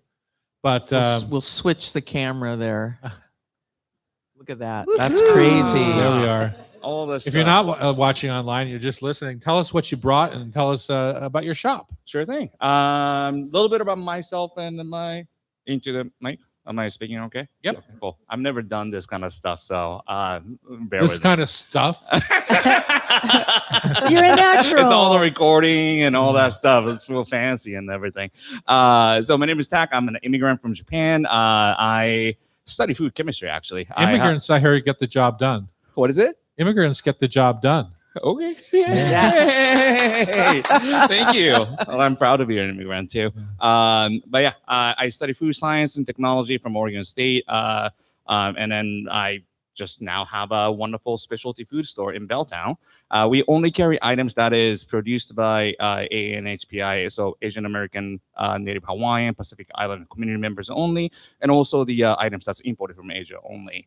There are a lot of stuff that's really kind of hidden in the Asian aisle or ethnic aisle oftentimes. I want to kind of bring that out and make it a little bit more visible for everybody. Uh-huh. So, There's hidden, deliciousness at, Oh, at every turn. Yeah. What are some of your favorite things that you brought for us today? sure. Can I move this? Sure, you Too? bet. But you Okay, have cool. to stay on the mic. Okay, cool. So I brought a bunch of local stuff today. So we have Tanuki coffee from Justin Ibarra. This is the local guys, and a wonderful, wonderful slice of blend for the coffee. We have gochiso. This is a trail mix snacks that's also done locally by Kira and Brandon. So when they do a trail mix snack locally, are they using Japanese rice crackers and things like that and kind of mixing it themselves? Great question. This is more like a just regular like Chex-Mix trail mix kind of a thing. But Yeah. the flavor profile is very different. So Okay. they're Korean, Irish American, and also Japanese Chinese American. So they're Wow. really leaning into all the different the backgrounds on this.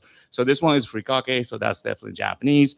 This is a gochujang one, so that's Korean. Yeah. And this is black sesame. This is kind of like black sesame is the ingredients that really connects a lot of different Asian diaspora. So I don't want to say like one And specific one, but it's becoming hot. I mean, Absolutely. it really has taken Yum. its time. no longer matcha. Right? Yeah. I had a black sesame salad dressing last night on my salad at Yum. Ballard Cut, which is a little steakhouse in Ballard, right Oh, on nice. the Market Street, and it was delicious. I think black sesame is a unique flavor. I make black sesame mochi, and Nice. it's a delicious flavor. I but always I have it love in my that. fridge now. It's just black and more. white. I'm more in Mhm. tune to it than I used to be. No, I saw that. Yeah, I That definitely looks want good. you to try this. This is a crunchy black sesame butter from Really Ooh. Fair. This one is from LA, but this is done by Ashley and Hetty. They're just kind of really leaning into the Asian American childhood nostalgia flavor profile. It is super yummy. Is that for toast or for ice yeah, cream? you can or definitely for- put it on Ice the cream. toast. You can put that in mochi. Okay, yeah. Yeah, like once you kind of like bite in, these kind of stuff kind of squeeze out. It's really lovely. But I actually find myself using it for like apples and bananas, kind of like using it more like a peanut butter, honestly. Is it Yeah. a sweet or could you use it on a fish? It is pretty sweet. Okay. Yeah, okay, this so one's it's not- sweet side of things. But yeah, it is lovely. So I And then- see Mhm. something that our friend of the show, Leslie Kelly, said we must try. And that is the roasted shrimp salt. What is Correct. roasted shrimp salt? This is Grandpa Kong's roasted shrimp salt. It is just it's pretty spicy. We can definitely It give it says a try. spicy on the label. I believe them. Yeah, this is something that you want to pour in a bowl and then dip your mango, pineapple, anything you like, any kind of tropical fruits in there. Uh-huh. It is absolutely lovely for the Would summer. it be good on popcorn? I believe so. Do you have to grind it? It looks like there's whole little shrimps in there. Oh, you can just kind of break it apart. You just break it apart. yeah, Okay. yeah, like that. Nice sound on Wanna the try? radio. You gross somebody out in the audience. I'm not sure. I do want to try it, but I want to try it after I'm off the mic because it looks spicy. It is pretty spicy. Yeah. Yeah. So we have those, and then we have lots of Pacific Northwest items as well. Nong's Kaomangai sauce from Portland, Oregon. This Siam's EXO sauce. That's done by Cynthia and her family around here. Dear Mom's fish sauce. This is done by the Washingtonian as well. Ken from the Feed the Pudge. There are just so many wonderful things. And I saw you guys carry curry over there. Of course. That's a yeah. Ruby and Rob's. Just I didn't know they were absolute- Asian, the Kari Kari people. Yeah, so Ruby is quarter Japanese. Oh, okay. Yeah. I didn't realize that. Yeah, curry you ev- means crunchy in Japanese. Have you ever seen a food fad take off like spicy chili crisp? Yeah. Isn't it the craziest thing? There must be 1,000 on the marketplace. Yeah, now. Oh, I tried wow. about 170 or so. Really? Wow. I'm counting on that right now. And what made your cut? I carry that at my store. All of you have Yeah. 170. Oh, no. I tried about 170 or so, and I cut it down to about 3 dozen or so. Okay. Yeah. Wow. Yeah. And you obviously brought the Kari Kari. Kari Kari is which- definitely one of those. Which you like. Is there another favorite chili crisp? Because Oh man. mine's still a Loganma. Oh, Lagama is person. absolutely wonderful. Yeah. You got to come to my store and try something called guis. So Laogama is coming from the province called Guizhou. And there is a brand called Guis that's also coming from Guizhou, but it is just absolutely phenomenal. It's Uh-huh. like a little bit higher, more elevated version of Laogama, I would say. Well, I like the Wow. Loganma because it's got a great story behind it. Yeah. Yeah, and it's delicious and it's not too spicy. I know. Yeah. It's in every Asian household, I I know. think. So Well, speaking of trends, I'm seeing pandan everywhere. Is this a new trend or has it been Pandan is around and I'm just noticing it? definitely- Yeah, pandan is definitely picking up this year. I think for this year, I think ube, hojicha, and pandan. I think Uh-huh. those are the three. I think last year was very strong in the matcha side of things, and then I think black sesame was starting to come up quite a bit. Uh-huh. Yeah. And so tell us about your store because it's not just a place that you go buy things. You do have events. That's and right. tastings? Yeah, I wanted to kind of create a space where it's not just a transactional, like we just sell stuff. We wanted to create a community hub where we can kind of hang out, create events to share a bunch of, oh, sorry, thank you. Create the environment where we can actually share the food and different stories behind the food. So we have Mixed Makers Market where we actually invite a bunch of different producers. And so this Cynthia was just at my store the other day, just providing some samples so that people can actually try these items. Just Do you make something to go like that's XO sauce? Do you make something to go with it at these tastings? No, unfortunately, we cannot. Okay. It's just a store. So Okay. I wish it was a restaurant or we can actually cook a bunch of different things. Right. But due to regulation, we were not allowed to do that. But we can definitely provide a lot of different recipe ideas and all sorts of different things. Uh-huh. And how did you get into doing your store? Did you start out as a pop-up first? Yeah, so I started as a pop-up store through Seattle Restored program by City of Seattle Office of Economic Development.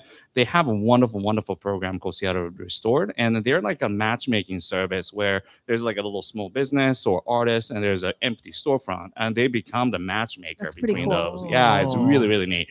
And then when both parties agree, hey, this is actually a really good match, they just like, the city just gave you the key. And that's how I got the original space. And I'm still staying there. I kind of fell in love with this entire Belltown neighborhood. Sure. And I really love all these small business owners around here. So I just signed a 5-year lease after that.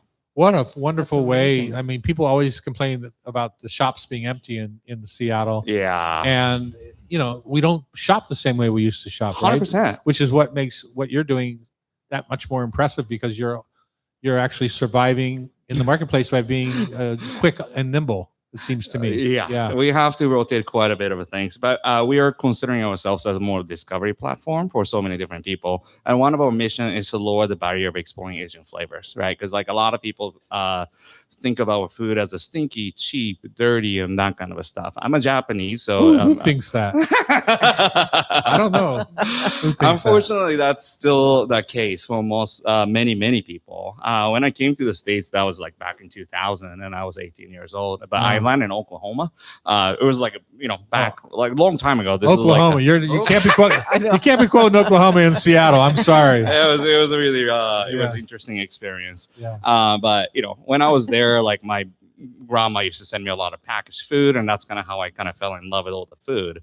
But yeah, it's just Somebody smelled fish sauce for the first time and said, "Okay, that's not for me." But that's how those kind of things happen, right? Totally. Instead of understanding that is an umami flavor yeah. that will make everything taste better. It's like Roquefort cheese, right? Yeah. People didn't eat it forever because it smelled bad. Yeah. Once they tried it, doesn't smell like feet anymore. 100%. But I think in the past 20 years, 15, 20 years, I mean, that's just starting to thaw. And now in the last 5, I mean, think you're absolutely right. Yeah, there are certain like Asian food is such a massive category, right? It's a big place. Yeah, like there's like East Asian that's like Japanese, Korean, and all these different things, and there's a South Asian that's completely different flavor Right. profile. Malaysia, and of course, Singapore.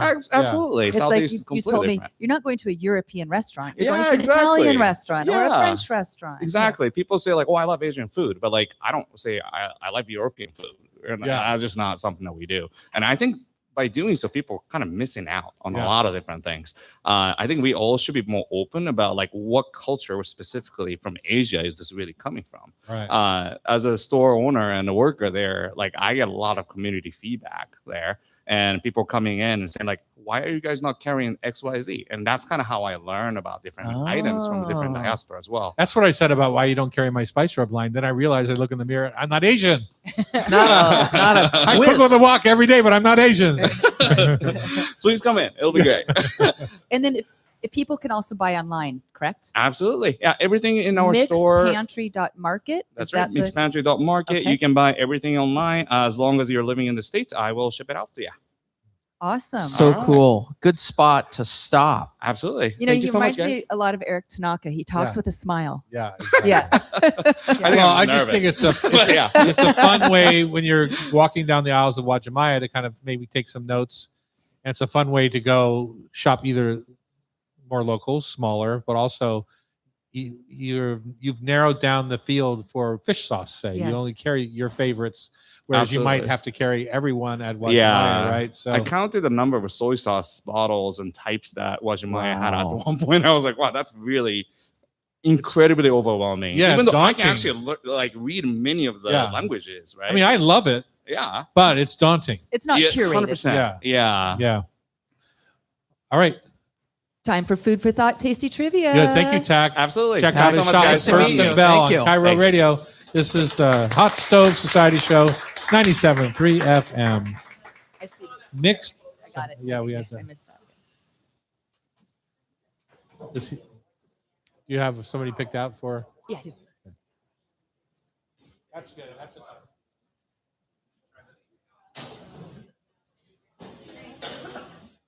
Awesome.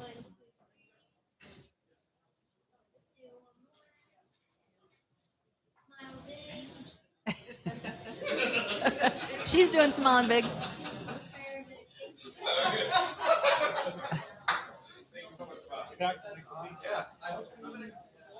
Yeah, you bet.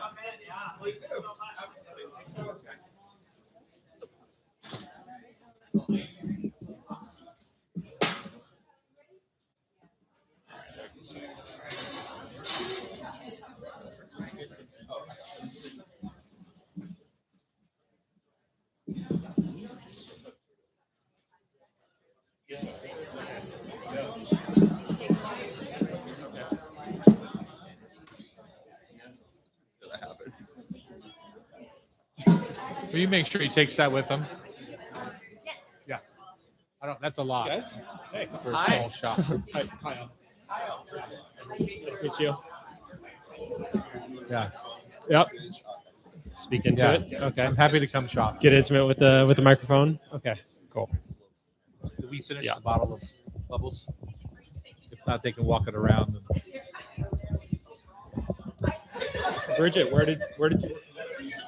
I worked outside of Padova in Montegrotto Terme, just to the south. There was a fancy restaurant there Okay. called Del Mario. Yeah. And then I worked in Chianti. Is that before you got fired? What? Before or yeah? No, I fired them. I was like, I'm done with you Italians.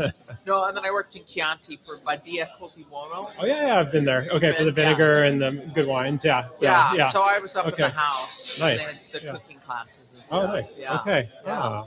Have you been back? Do they still do that? they do. They do cooking And they classes. turned and, they okay. turned the it's there are 14 bedrooms of Badia, so they turned it into an agriturismo / hotel. Okay. Plus, there's a restaurant on the Okay. backside. Yeah. Nice. Yeah. All right, you ready for the last segment, everyone? Last We're gonna wrap segment. this thing up. Welcome back. Woohoo. It's the Hot Stove Society Radio Show. Time for food for thought, tasty trivia, brought to you by Rub with Love Spice Rubs and Seasonings. Like we discussed earlier in the segment about grilling early for a cool dinner time, just grab a jar of your favorite Rub with Love product to help spice things up. Mm. You have fun writing this every week?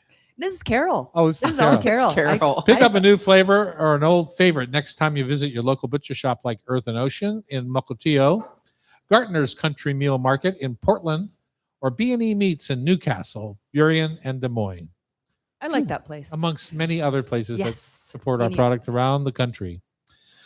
All right, Becky, we're going to play our game. And We who do we are. have? I don't We know have- this person. Is We have Kyle. He's a chef, I learned. Chef Kyle from Seattle. nice. He's visiting his parents because he's living in Sardinia. Is that correct? That's correct. And tell Yeah. us about your chefing.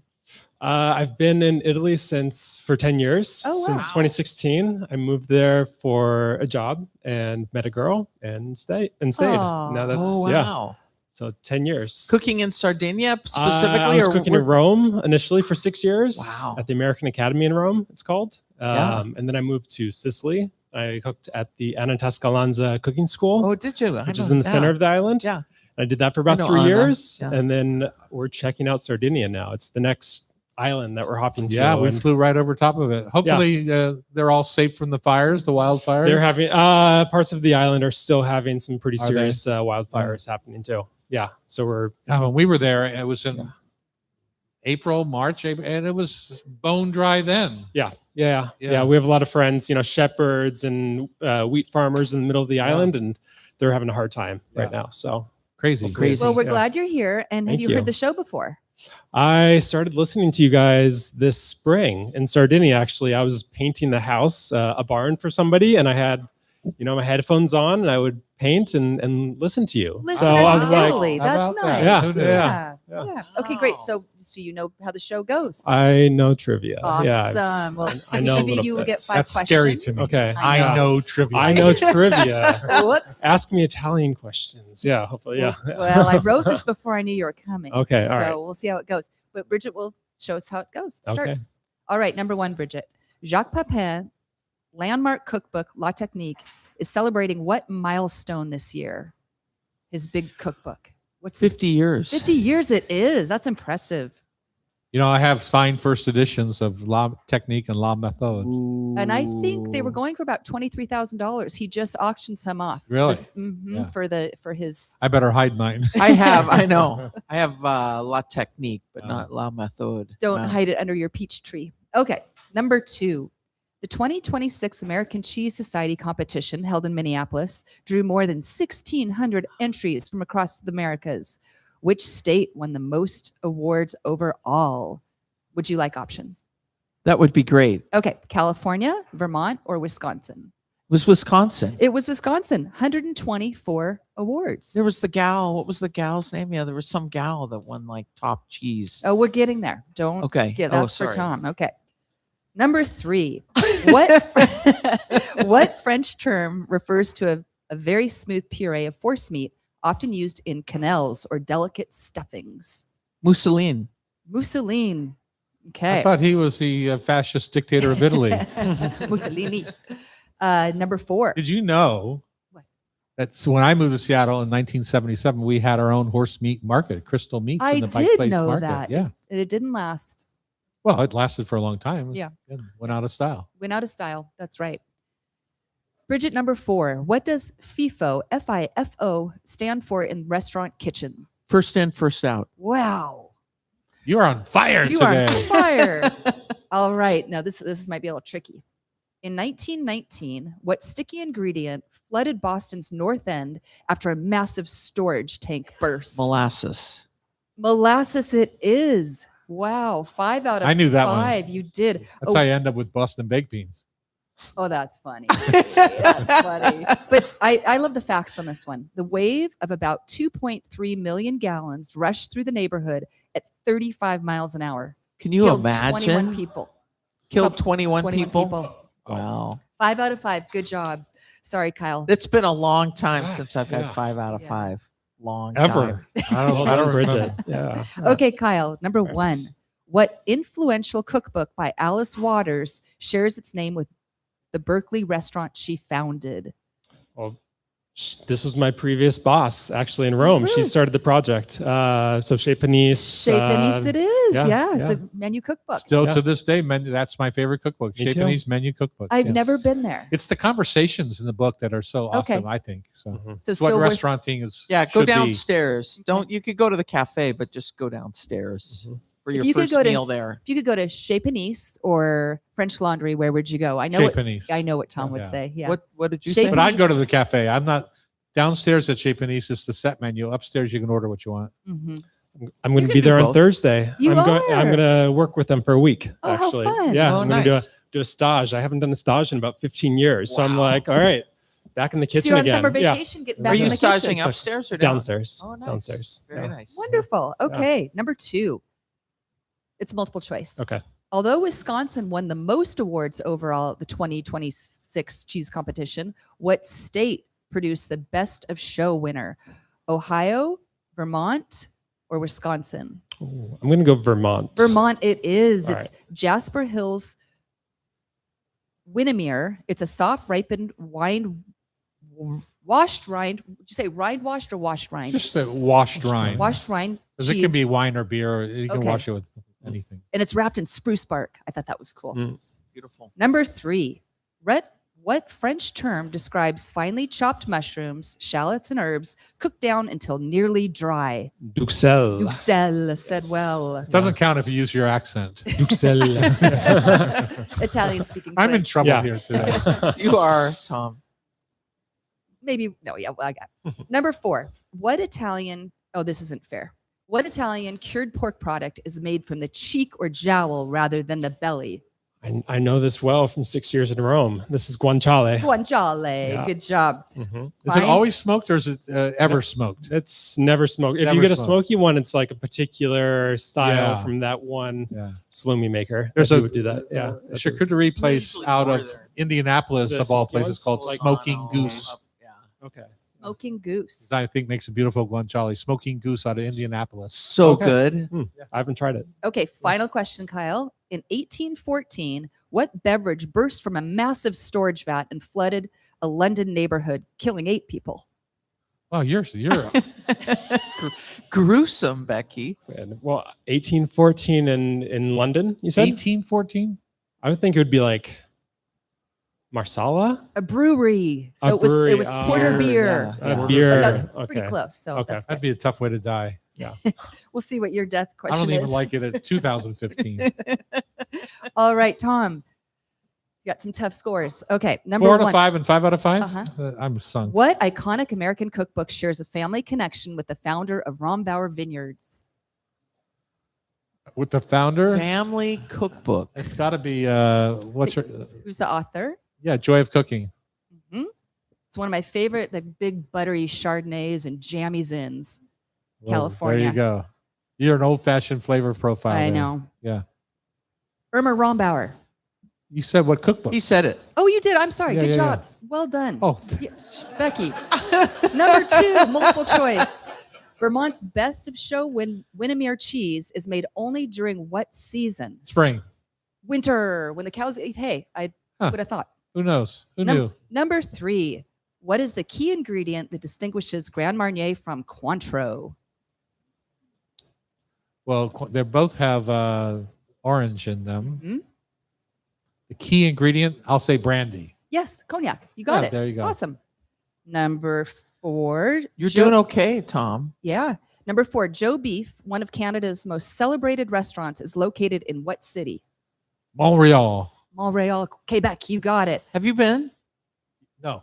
Oh. I Final neither. question for either. I did use an accent there, so I should get extra points. Oh, should you? Yeah. Well, Kyle used an accent a few Okay, times. fine. Okay. Number 5. In 1878, what everyday baking ingredient caused a deadly mill explosion? Baking powder. Let her- Flour. Flour. Flour. But so I think the if you winner- look it up, baking powder did also. Okay. Bridget's the winner. Good job, Wow. Bridget. So she's going to pick out someone in the This audience is hard to deal with. to get a free spice blend. If you want to be part of the show, you can join our community at YouTube Live at Tom Douglas & Co. or buy a ticket to join us in the studio at hotstovesociety.com. Our show is produced today by Dave Marshall. Our talented editor is Sean. Please don't call me Del Torre. And Becky has been a thorn in my side all day today as our producer. If you missed any episode of Hot Stove Society Show on 97.3 Cairo, you can listen via podcast. Just subscribe to your favorite podcast app. Thanks for listening. Good job. All right, we just need it quiet for 30 seconds. Hi, I'm Chef Tom Douglas. And I'm Chef Bridget Charters. Today on the Hot Stove Society Show, Brad Silly talks river cruises and small group wine and garden tours. Kenny McMahon of Arabolas Wines pours sparkling wine for us, and it's tasty. And Tack of Mixed Pantry brings Asian flavors to the table. Woohoo! Great. All right. So, Gotta Bridget, say, I nailed that one. you nailed that one. Bridget, you want to pick someone in the audience to get a. Get to pick out a spice rub. You get to come pick out a spice rub. It's just Oh, He turned out as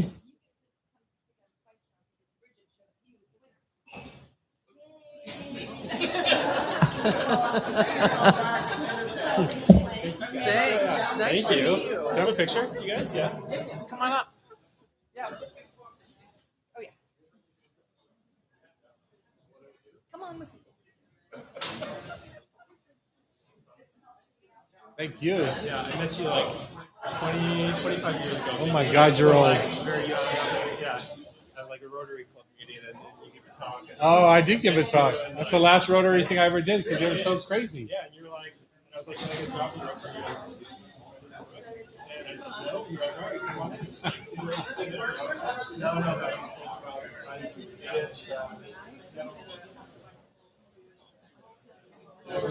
Are you still mad at the girls for taking us to